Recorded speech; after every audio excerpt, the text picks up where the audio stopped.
Hello, ladies and gentlemen. My name is Ian. I'll be doing a deck profile. This is my deck. I was able to top Philly, or at least do better than half the people at the Philly regional. You got top 100. You almost made it. Yeah, I almost made it, but unfortunately, it wasn't good enough. But I'm excited to show you this deck profile regardless. To start off, this will be the ride line. This is the Divine Z ride line, excluding Dream Nibbling, but the star doesn't really matter all that much. Some people don't like the new ride line, considering it's a bit slower, but I like it since it's a bit more consistent despite all that. Built one, draw two. Nice. Yeah, mill one, draw two. That's what Abyss Fishing was written over Split the Preordained. And when you ride over Split the Preordained, you get an order back from the drop zone. All in all, it's a pretty consistent ride line, if you're lucky enough. Moving on, I shall show you the grade 3 lineup. Obviously, we'll be doing 3 Persona rides. This will be the make or break situation, the make or break card that'll help you wrap up the game, but that goes with any deck. But let's move on to the meat and potatoes here. We are running for the rest of our grade 3 lineup. Sorry about this. We'll be running 4 Roaming Prison Dragon. It's pretty standard. This is a good card for your early game and your late game if you don't see your karma. It gains plus 10k in a crit if you call it by Alchemagic, or just 10k if you call it by just playing a regular order. Good staple. Run if you can. I think it's going for pretty cheap on TCG Player. But moving on to the next card, we'll be playing a one of Death and Buying Black Magic. Is literally Pot of Greed. For each bound order that you have, the cost is reduced by 1 counterblast. So original cost is about 4. No, it is 4. Now, it does seem a bit steep, but it doesn't really matter too much in Zorga Nadir since you don't really use Counterblast all that much, aside from like 1-2 cards. But I will abuse this as much as you can, especially when you see the grade 1 lineup. But we'll get to that eventually. Moving on to the next card, we're running 1 Fill the Sky, or Brand the Corpses. A common order, but it gives your board a decent boost. This gives your Vanguard the ability to give plus 5k power to all called rearguards from drop zone. It might seem a bit meager, but it adds up pretty quickly, especially if you're accounting for boosters and whatnot. So if you have Lander, you have 10 cards in drop zone, this is a 15k boost at minimum, not counting Zorga's effect. Moving on to the grade 2 lineup now. For grade 2 lineup, we are running 3 Shadow Cloak. Shadow Cloak allows you to mill 1 card from your deck, 1 order card from your deck, unless you have a copy of said order in your drop zone. Now, you're probably not going to get much use out of that particular part of the effect since you are running more 1-ups than normal. At least I'm running more 1-ups than normal. But this is a good way to thin out the deck, get your Alchemagic set up, get Zorga skills set up. It's an all-around good card. The only reason I run 3 is because, well, I want to make room for the other things I have in the deck, but you'll see in just a sec. Moving on to the next batch, we have 2 Impending Karma. A strong finishing grade 2, pretty much your Roaming Prison Dragon, albeit a bit slower since it depends on how many orders you got. When this is called, you can Energy Blast 4, get this card plus 5k power for each differently named orders in your bind zone. It's not too hard to achieve considering all the 1-ups you have, although this can be a bit lacking in the early game if you don't have your roaming prison dragons. Rare since the roamings are at 4, but it can happen. Aside from that, this is probably your best game ender in the deck, or at least one of them.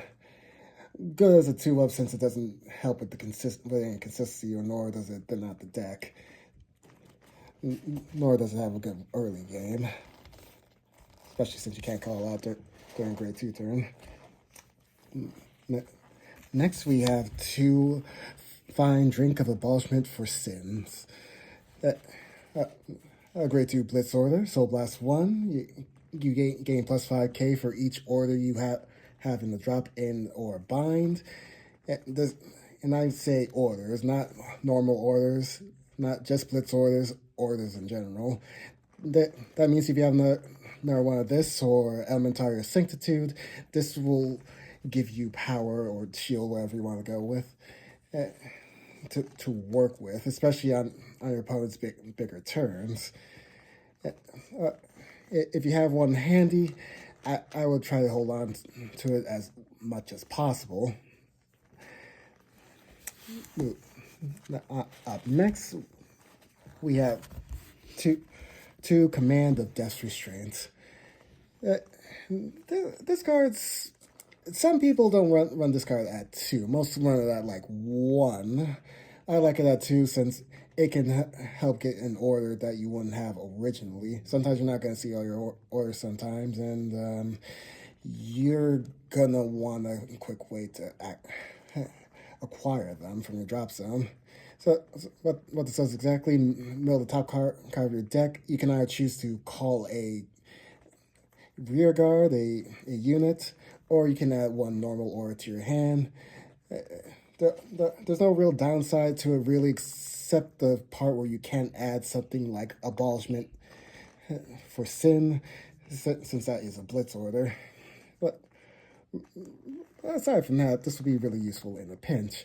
I would recommend too, personally, if you have trouble getting orders in your hand or keeping orders in your hand.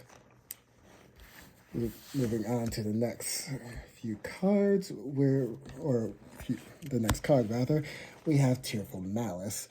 Tearful Malice, by retiring 2 rear guards for cost, you can countercharge 1, draw 1, and place Tearful Malice into Soul. Now, people don't use this often either, or at all, since you can just call over your 2 roamings or whatever else you have on the board with Zorga's skill. So, but while that may be true, the resources will be pretty helpful. Zorga's a soul-reliant deck, as well as an energy-reliant deck. Especially since you have cards like Shadow Cloak that allows you to bounce something back when you use Alchemagic that turn. Zorga's Divine skill, which either will end the game or put enough pressure on your opponent on your turn 3 if you're going second. You need that soul. Sometimes you might need that counter charge. It's all around, in my opinion, a useful card. It doesn't have great synergy with every order in the deck, but I like to have it as a Tekken. On to the next card. We're running just 1 Gather Upon Me, You Wandering Souls. By discarding 1 order, again, no real restriction, you can give your Vanguard +1 drive. It's fairly simple.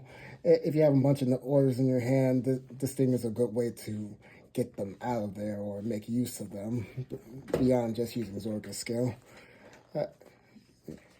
It can also help wrap up games and, well, still put more pressure on your opponent during your grade 2 turn or your grade 3 turn. Anyways, moving on. Next, we're running three regular PGs and the Elementary Sanctitude. Decent protection, mandatory protection. Not much to say about them. Moving on to the next card. Evil Sweet Stuff Become an Evil Dream.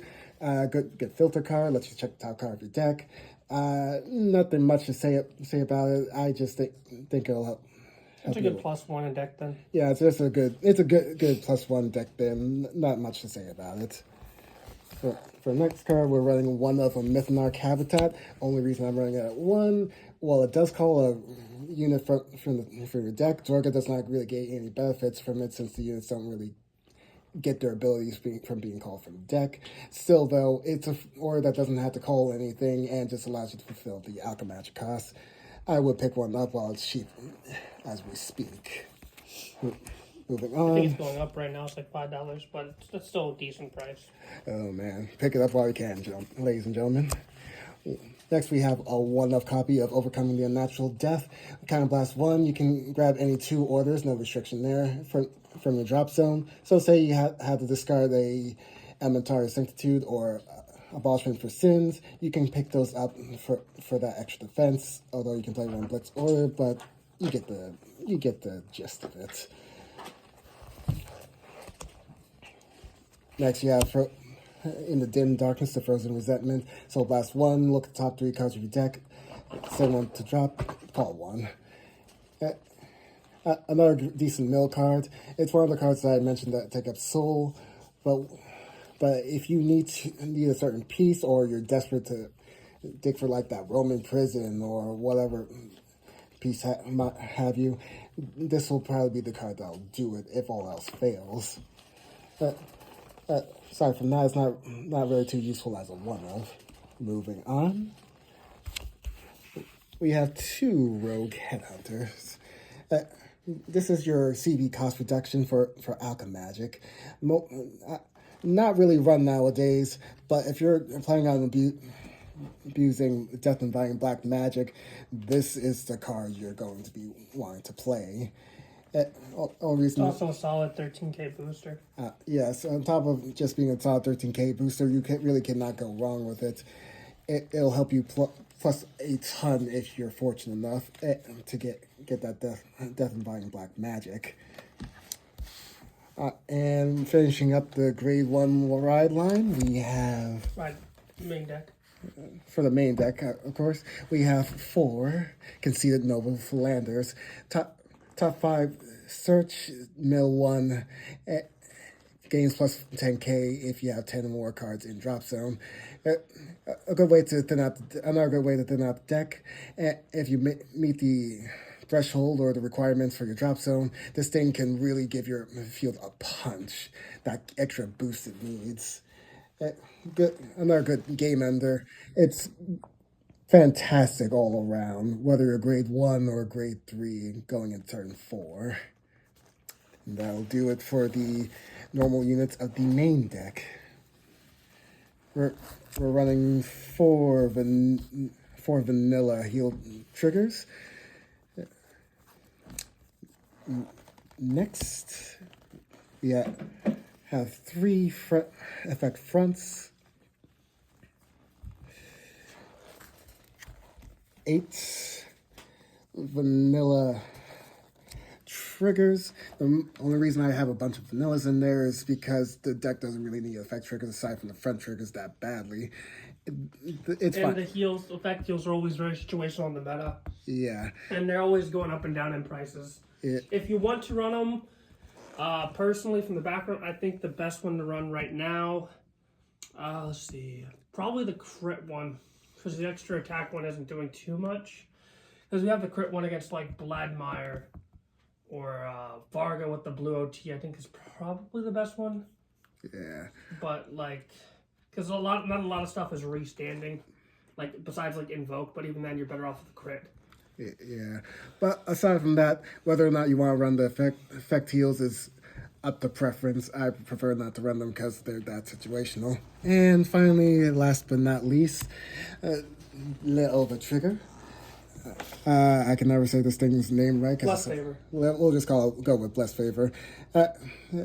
Quite frankly, the only over trigger I would want to run from this deck. I thought about doing the red one, but honestly, Blessed Favor is just a lot better. Plus, you too when we get it on your turn. I think red, blue, or Blessed Favor is fine for this. If you want to be greedy, you could do purple. Yeah. But I think you can make an argument for each one, but Blast Favor is pretty standard. Yeah, Blast Favor is pretty standard. I prefer it because it nets you 2 cards, heals you a damage, possibly kills your opponent. All around a great card. All right. Did I forget to mention that it heals? It heals. Yeah, it heals. Yeah. It's every trigger in one effect. Anyway, that is all for today's deck profile. I hope you enjoyed my friend's commentary. He's one of my teammates for our team league. One of our team is Team Dark Reunion. And that'll be it. I hope you guys enjoyed. I'll catch you in the next video. Ciao.